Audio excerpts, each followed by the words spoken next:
हा जी आर म्हणजे तुमच्या तोंडाला पुसलेली पानं आहे.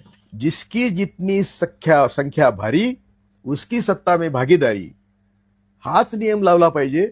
आम्ही सगळे देशाचे मालक आहोत. हे देणारे कोण आहे? आमचे नोकर आहेत. की या एवढ्या मोठ्या आंदोलनातून आपल्याला मिळालं काय?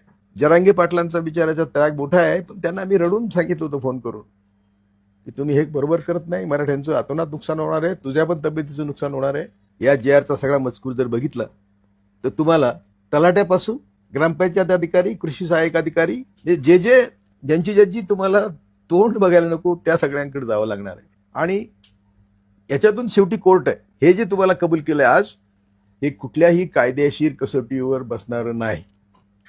आणि त्यामुळे हा जी आर बघून मी तर हतबल झालो. ज्या ब्राह्मणवादी ताकदीने आम्हाला हजारो वर्ष पायदळी तुडवलं, आम्ही त्यांचंच तीर्थ घेतो. आणि त्यात मराठी फार पुढे आहेत. कुठला स्वर्ग, कुठला नरक, कुठले 33 कोटी देव, कायम तुम्हाला काल्पनिक जगात ठेवून तुम्हाला मूर्ख बनवण्याचं काम ज्यांनी हजारो वर्ष केलं, जी आर काढून त्यांनी हेच काम केलेलं आहे. कायदेशीर आरक्षण जर द्यायचं असेल तर ते केंद्र आणि राज्य मिळूनच देऊ शकतं. दोन्हींचे पॉवर असे आहेत की ते एकमेकाला सोडून होऊ शकत नाही.